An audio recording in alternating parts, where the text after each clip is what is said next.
Shanti.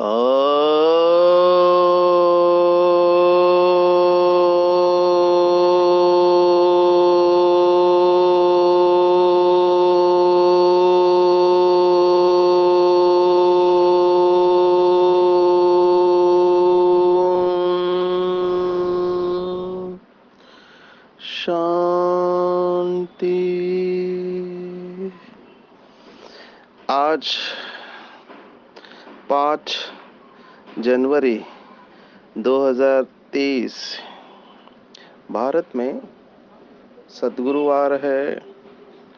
Today is 5th January 2023 and it's Thursday in Bharat. आज की मुरली का जादुई रहस्य स्वयं को प्रेरणा देने के लिए magical secrets of today's Murli for motivating the self. आज की पूरी मुरली अगर हम एक ही शब्द लें जो श्रीमद् भगवद गीता का 4था अध्याय है, उसका 17वां श्लोक जो हमने कई बार देखा है, पर इसकी जितनी गहराई में जाएंगे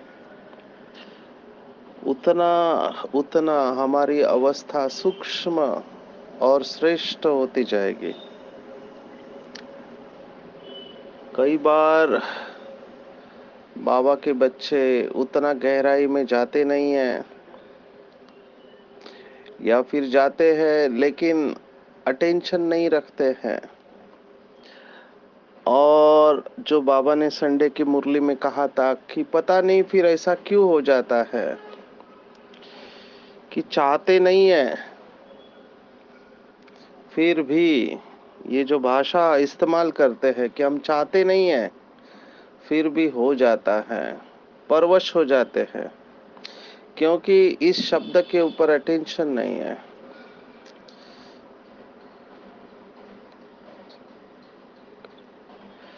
दो शब्द है, शास्त्रों के ही शब्द है, विकर्माजित और विकर्म संवाद। वो तो राजा विक्रमादित्य से संवत की शुरुआत करते हैं और उसको कहते हैं विक्रम संवत। लेकिन बाबा ने यथार्थ अर्थ हमको बताया कि ये है विकर्माजित और विकर्म संवत। सत्युग त्रेता युग है विकर्माजित और द्वापर और कलयुग है विकर्म संवत। और अभी हम जंक्शन पर है तो भगवान पूछ रहा है कि कौन कौन से बच्चे विक्रमाजीत बनते हैं और उसकी निशानी क्या है। तो बहुत सिंपल है, इसके ऊपर हम कई लंबे समय तक जा सकते हैं। भगवद गीता के 4थे अध्याय का 17वां श्लोक है, कर्मणो अपि बोद्धव्यम बोद्धव्यम च विकर्मणा अकर्मणश्च बोद्धव्यम गहना कर्मणो गति। इसको समझना सचमुच में कठिन है कि कैसे कर्मों की गति हुई है। पता ही नहीं चलता है कि हमसे विकर्म हो रहे हैं। मुझे लगता है मैं ठीक कर रहा हूं, लेकिन सामने वाले को वो गलत लगता है।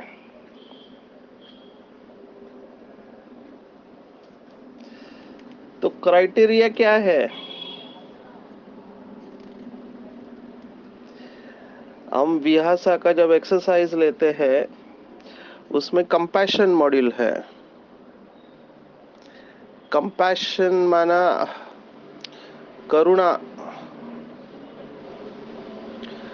अलग अलग शब्द है इसके लिए। दया, करुणा,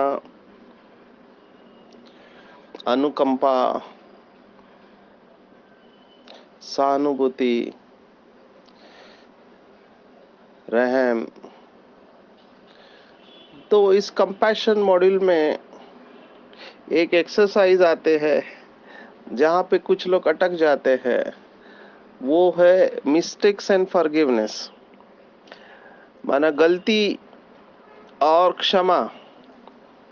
क्योंकि हमारे अंदर ये करुणा की एनर्जी, ऊर्जा जागृत न होने का कारण है निगेटिव एनर्जी है, क्रोध है, और दूसरा गिल्ट है, आत्मग्लानि का भाव है, या इसके जैसे और नकारात्मक भाव, पर वो जुड़े हुए कर्मों के साथ में। तो इसमें डिबेट होता है कि मिस्टेक किसे कहेंगे। तो अभी बहुत सालों से विहासा कर रहे हैं, तो एक बात बार बार आती है, गलती और गुनाह, इसमें क्या फर्क है। तो ज्यादातर लोग कहते हैं कि अनजाने में जो करते हैं उसको गलती करते कहते हैं, और जानबूझ के करते हैं उसे गुनाह कहते हैं। गुनाह के लिए पनिशमेंट है, गलती के लिए पनिशमेंट नहीं है, ऐसे एक एडवोकेट ने बताया। इसको अंग्रेजी में कहते हैं acts of omission and commission. थोड़ा अलग सब्जेक्ट है, शायद एडवोकेट इसको अच्छी तरह समझ पाए। मैं उस तांत्रिक भाषा में न जाकर आध्यात्मिकता में आते हैं कि भले आपसे अनइंटेंशनल हुआ है, अनजानेपन में हुआ है, लेकिन कर्म माना फल जुड़ा हुआ है उसके साथ में। मुझे ये भी प्रश्न पूछा जाता है कि बाबा जो मुरली में कहते हैं कि आप सच्ची दिल से बाबा को बता दो तो आपका 50% माफ हो जाएगा। तो किसी ने कहा फिर बहुत अच्छा है, पाप कर्म करो माफी मांगो, पाप कर्म करो माफी मांगो, तो हर समय 50% तो माफ हो रहा है। तो इसीलिए कहा कि कर्मों की गति गुह्य है, इसको समझना है, क्योंकि हर एक अपनी बुद्धि के अनुसार अर्थ निकालता है। इसलिए आज की मुरली में और एक शब्द है, नंबरवार है बाबा के बच्चे। मुझे याद आ रहा है एक बार अव्यक्त बाप दादा का टर्न था, और बाबा ने बड़ी दादी से प्रश्न पूछा कि आखिर ये सब कब तक चलेगा, समाप्ति कब होगी, बच्चे संपूर्ण कब बनेंगे, जवाब दो। बाबा कई बार पहली लाइन वालों को प्रेशर देते हैं। तो बाबा ने पूछा, दादिया जवाब दे। तो दादी ने जवाब दिया था उस समय, दादी ने कहा था बाबा के बच्चे सभी नंबरवार तैयार है।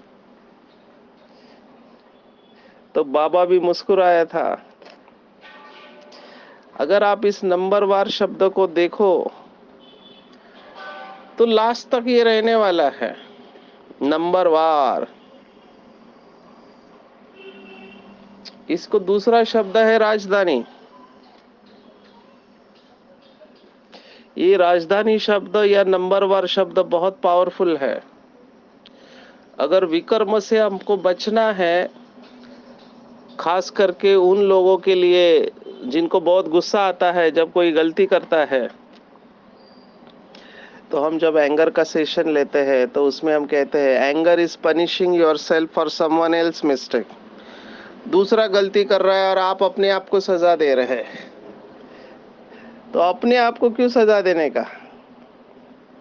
पर गुस्से वालों को कंट्रोल नहीं होता है, वो खुद जहर पीते हैं और सोचते हैं कि सामने वाला मर जाए। पर वो क्यों होता है, क्योंकि सामने वाला गलती करता है। अभी उस समय ये बाबा का शब्द ध्यान में रखे और ये अटेंशन में रहे तो कमाल हो सकता है। इसीलिए कहा कि विकर्माजित सभी नहीं बन पाते हैं।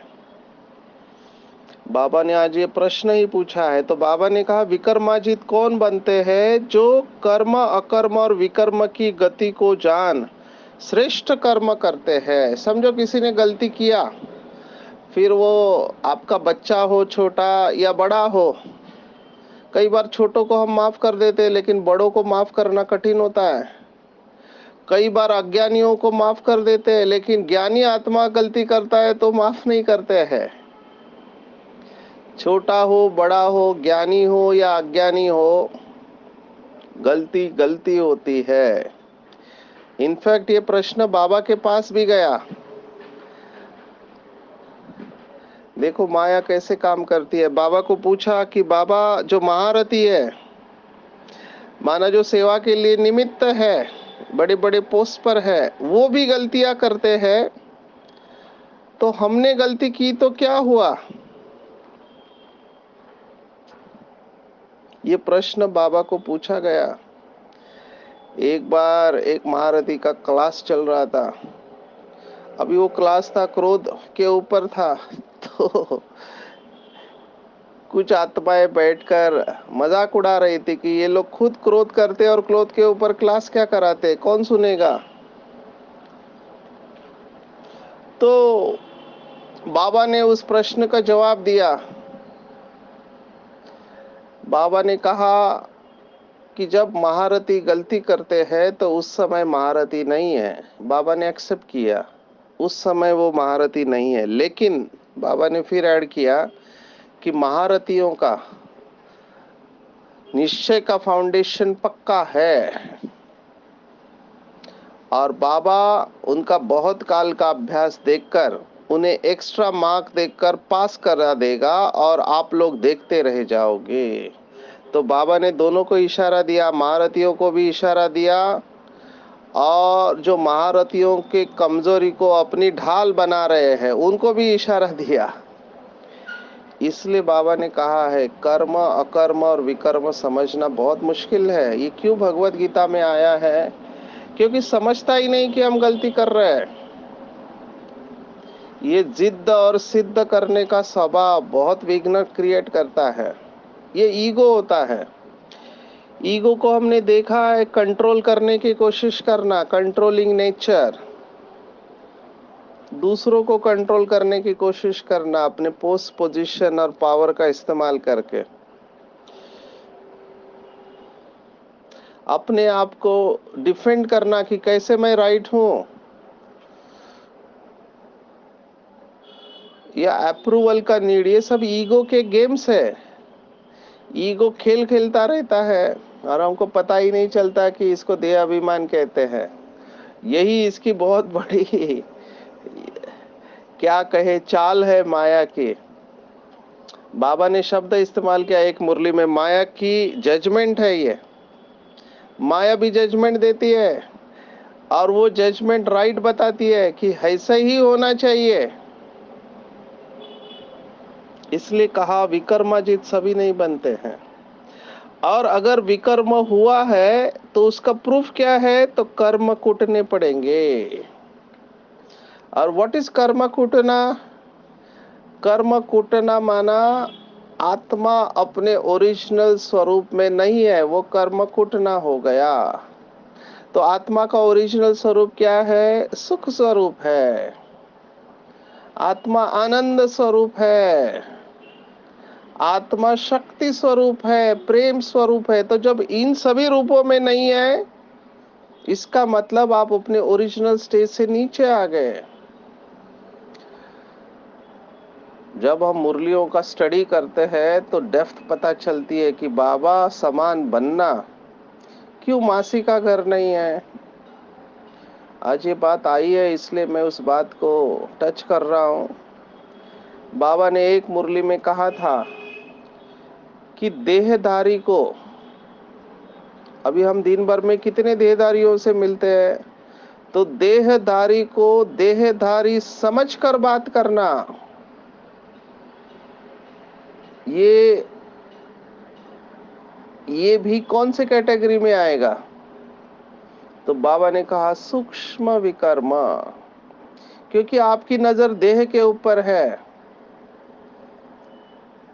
तो ये है ज्ञान स्वरूप अवस्था से नीचे आना। इसलिए जैसे जैसे हम ज्ञान मार्ग में आगे बढ़ते हैं, आत्मा को डिटैच होना ही है, आत्मा को मौन में जाना ही है, आत्मा को साइलेंस में जाना ही है। क्योंकि उसको पता चलेगा any attempt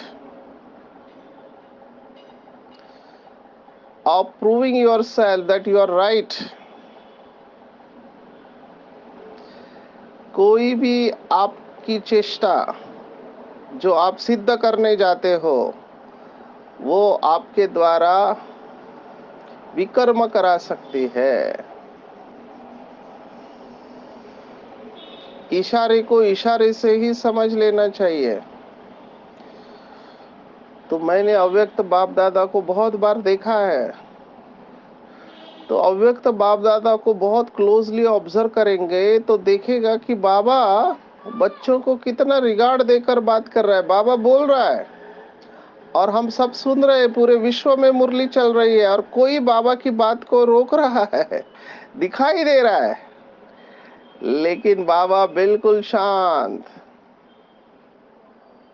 बाबा कभी नहीं कहता है कि मैं बोल रहा हूं आप बीच में क्यों बोल रहे हैं। बाबा रिस्पेक्ट देता है। That is what. अभी मैंने देखा है कई लोग जो सीनियर होते हैं उनकी बात को बीच में काटो तो उनको बुरा लगता है, और कई लोग जो होते हैं वो दूसरे की सुनना ही नहीं चाहते, बस अपनी ही सुनाना चाहते हैं। अंग्रेजी में कहते हैं people listen to reply not listen to understand. माना जवाब देने के लिए सुनते हैं, सामने वाले को समझने के लिए नहीं सुनते हैं। इसीलिए कहा विकर्माजित बनना कठिन है, पता ही नहीं चलता है कि विकर्म हो रहा है। और फिर कहते हैं हम योग में बैठते तो उड़ नहीं पाते हैं। इसलिए कहा कि कर्मों की गति गुह्य है। जाने अनजाने में दिन भर में बहुत सारे ऐसे कर्म होते हैं जिससे कि भारीपन आ जाता है, और फिर कोई परिस्थिति आती है तो आंखों से आंसू बहते हैं, गुस्सा आता है, उदासी आती है कि मैंने इतना मेहनत किया, दिल से सेवा किया, लेकिन फिर भी देखो मुझे क्या मिला। No complaint. जैसे जैसे हम कर्मों की गति के बारे में अटेंशन में रहेंगे हम नो कंप्लेंट जोन में चले जाएंगे। हमारा एक्सेप्टेंस बढ़ता जाएगा, एक्सपेक्टेशन कम होता जाएगा। ऑटोमेटिकली होता है ये। अगर कोई कुछ ऐसा करता है जो नहीं करना चाहिए तो अपनी अवस्था कभी खराब नहीं करने की। क्यों? क्योंकि राजधानी बन रही है। मुझे ब्रह्मा बाबा की स्टोरी बहुत मोटिवेशनल लगती है। जो भी संगठन में रहते हैं उनको ये स्टोरी बार बार ध्यान में रखनी चाहिए, खास करके क्योंकि हम अकेले नहीं हैं, हमको एक दूसरे के साथ संबंध संपर्क में आना पड़ता है। फैमिली वालों को देखो वो कैसे परिवार में रहते हैं, हर एक का अपना सोचने का तरीका होता है। तो संगठन में रहते हुए आज बाबा ने सॉल्यूशन दिया है क्या करना चाहिए। तो ये ब्रह्मा बाबा की कहानी। एक बहन बाबा के पास गई, बाबा को कहा कि उस आत्मा ने सबको परेशान कर दिया, आप उसको समझाते क्यों नहीं। तो बाबा ने समझ लिया क्या हुआ है। बाबा ने कहा ठीक है बच्ची, तुम जाके पुरुषार्थ करो, मैं उस आत्मा को समझा दूंगा। 15 दिन हुए, बाबा ने कुछ बोला ही नहीं। तो इसका गुस्सा और बढ़ गया, क्योंकि इसको वो दूसरी आत्मा का बिहेवियर अच्छा नहीं लग रहा था। मुझे बहुत लोग मिलते हैं काउंसलिंग के वक्त, कहते हैं सचिन भाई उनको देखते ही हमको गुस्सा आता है, सहन नहीं होता है, उसकी बात ही अच्छी नहीं लगती है। या मराठी में कहते हैं कि ये हा माझ्या डोक्यात जातो, ये मेरे दिमाग में जाता है। तो कुछ ऐसा ही हाल इस बहन का था। वापस बाबा के पास आई और बाबा को बोला बाबा आपने तो कहा था उसको समझाएंगे करके, अभी तक वो वैसा ही कर रही है। बाबा ने उस आत्मा को कहा अच्छा बच्ची बैठो, और बाबा ने केवल एक ही प्रश्न पूछा इस बहन को, तुम क्या बनना चाहते हो, राजा बनोगी या प्रजा बनोगे। तो उस बहन ने कहा मैं तो राजा बनूंगी। तो बाबा ने कहा फिर बनो, तुमको किसने रोका है। अगर वो बहन राजा बनना नहीं चाहती है तो तुम उसके पीछे क्यों पड़े हो। ये है राजधानी। तो बाबा को इतनी समझ थी। हम कंपनी में जॉब करते हैं तो हम देखते हैं सबकी लेवल एक जैसी नहीं होती है। कोई मैनेजर का होता है, कोई एग्जीक्यूटिव लेवल का होता है, तो हमको बुद्धि के अनुसार उसको लेना चाहिए। उसकी गलतियों की वजह से अपनी अवस्था नहीं खराब करनी चाहिए। Mistakes happen because of the level of understanding and attention and skills are different. हमारे एक भाई है, दिल्ली में रहते हैं, शिव कुमार भाई। बाबा उनको मुरली में भी याद करता है, शिव बालक कहता है। अभी तो सीनियर सिटीजन हो गए, तो वो बाबा का कमरा साफ करते थे, ब्रह्मा बाबा का। उस समय छोटे बच्चे थे, तो उन्होंने अनुभव सुनाया कि बाबा के कमरे में एक लालटेन होती थी।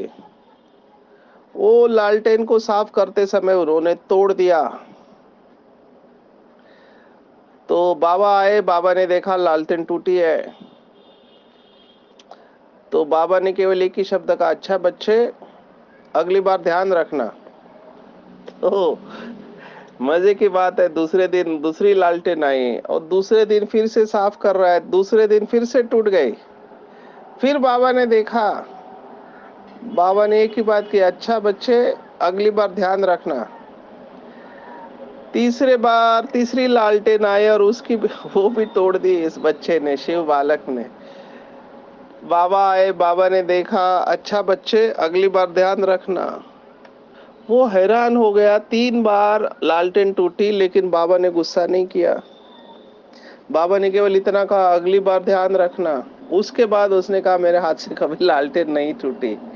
तो मैं सोच रहा था कि अगर मैं उस जगह पे होता तो उसको पहले ही मोमेंट में वहां से निकाल देता। I would not have waited for 3 attempts. मैं तो 2 लालटेन और बचा लेता। लेकिन उस आत्मा का जो कॉन्फिडेंस चला जाता, वो आत्मा अंदर से जो टूट जाती, उसको रिकवर करना मुश्किल हो जाता था। हम मोटिवेशन में ये बात सुनाते हैं कि there are no mistakes, there are only lessons to be learn. माना जिसको हम गलतियां कहते हैं, उसमें सीखना अगर है आपका, तो आप हारे नहीं हो। अंग्रेजी में एक कहावत है कि आई ईदर विन और I learn a lesson, I never lose. माना मैं कभी हारता नहीं हूं, या तो मैं जीतता हूं या मैं पाठ पढ़ता हूं परिस्थिति से। तो अगर आपने उस परिस्थिति से पाठ पढ़ लिया, तो आप हारे नहीं हो। इसको कहते हैं लर्निंग फ्रॉम मिस्टेक्स। गलतियों से सीखना कि वो दोबारा नहीं होनी चाहिए। अब इसमें भी नंबर वार है, खास करके एडिक्ट्स। मैं तो एडिक्शन में काम करता हूँ। तो ये ब्रेन में ट्रैक होता है ऑटोमेटिक, आदत बोलते हैं जिसको। आदत के वशीभूत, चाहते नहीं है फिर भी वही गलती बार बार करते रहेंगे। कई लोगों को झूठ बोलने की आदत होती है, कई लोगों को रोने की आदत होती है, कई लोगों को गुस्सा करने की भी आदत ही होती है, क्योंकि वो ट्रैक बना हुआ है।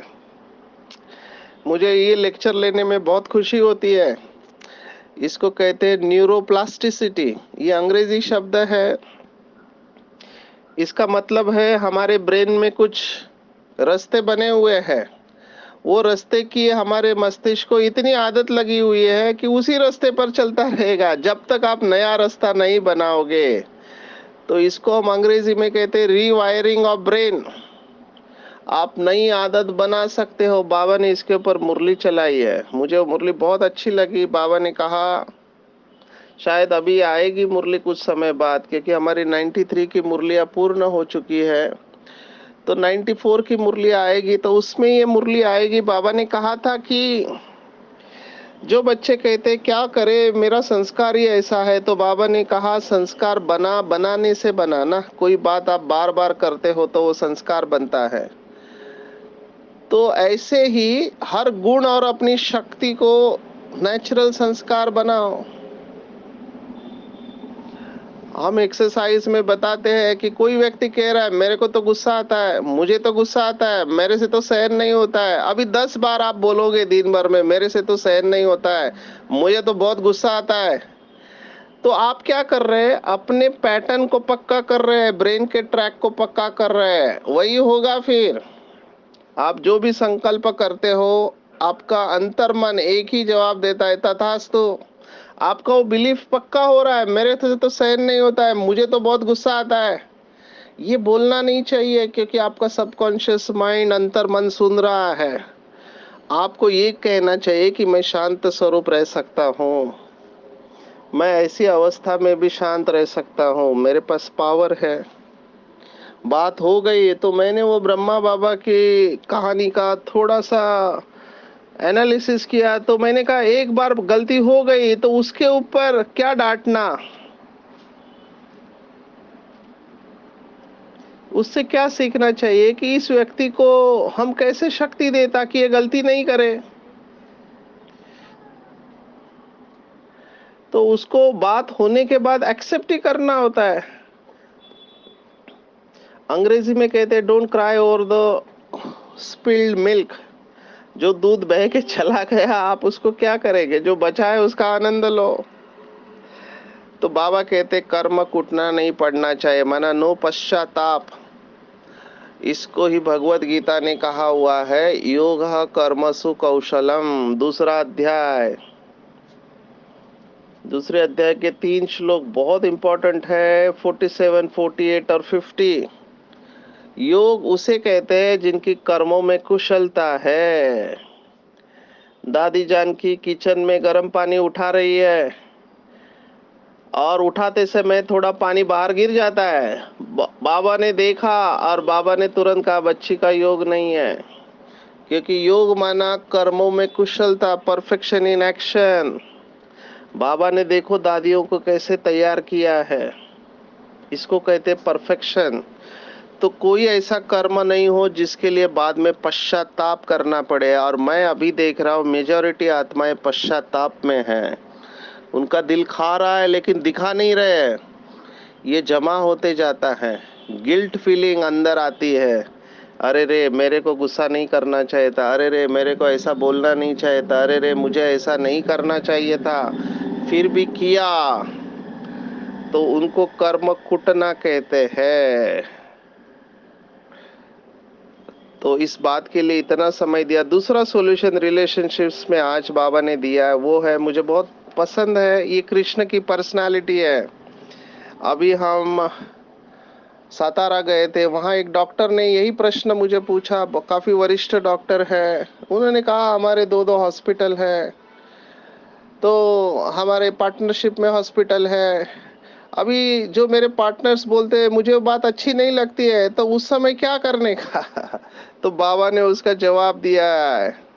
श्री कृष्ण की पर्सनालिटी, एक तरफ छोटा बच्चा दिखाया है, माना माखन खा रहा है, मटकी फोड़ रहा है, खेल रहा है, और दूसरे तरफ महाभारत युद्ध में अर्जुन को एडवाइस दे रहा है। तो एक तरफ एडवाइजर है, एक तरफ बच्चा है, एक तरफ बालक है, एक तरफ मालिकपन है। यही सक्सेस का सीक्रेट है।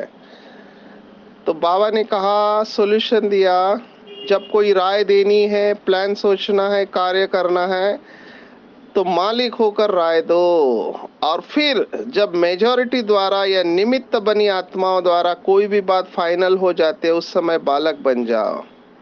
अभी होता क्या है, जहाँ बालक बनना है वहाँ मालिक बनते हैं, और जहाँ मालिक बनना है वहाँ बालक बन जाते हैं, तो फिर झगड़ा होता है। तो ये तरीका सीख लो तो पुरुषार्थ और सेवा दोनों में सफल रहेंगे। और ये भी तभी होगा जब आप बिल्कुल सरेंडर होंगे, मन और बुद्धि केवल श्रीमत मन और बुद्धि में हो, मन और बुद्धि पूरी तरह से प्रभु को अर्पण हो, तो इमीडिएटली निमित्त और निर्माण स्टेज आती है। सर्व संबंध एक बाप से। आज बाबा ने विशेष आदरणीय रमेश भाई को याद किया। देखो कमाल है इन आत्माओं की, जो भगवान इनको मुरली में याद करता है। तो ऐसे सर्विसेबल जो बाबा के बच्चे, उनका कदर करना है, रिस्पेक्ट देना है, और आप सम्मान बनाने की सेवा करनी है। हम ऐसी दुनिया में जा रहे हैं जहाँ पर धरती आसमान सब हमारा होगा, तो इसी नशे और खुशी में रहना है। बाप हमारे ऊपर जो आपदा विपदा आई है, उससे हमको दूर करने के लिए, मुक्त करने के लिए, गति सदगति देने के लिए, आत्मा और शरीर दोनों को पावन बनाने के लिए आए हैं। और संपूर्ण चरित्र केवल एक शिव बाबा के, उसकी ही महिमा है। तो बाबा हमको साथ में ले जाने के लिए आए हैं। तो हमको बाप समान संपूर्ण पवित्र विकर्माजीत बन के जाना है। बाबा तो एवर पावन है, हम एवर पावन नहीं बनते। हम संपूर्ण निर्विकारी से संपूर्ण विकारी बनते हैं, लेकिन बाबा एवर पावन है। तो ऐसे एवर पावन शिव बाबा के साथ निरंतर योग में रहेंगे तो हम भी बाप समान संपूर्ण निर्विकारी बनकर 111 में श्री कृष्ण के साथ उसके राज्य में आएंगे। अच्छा, ओम शांति।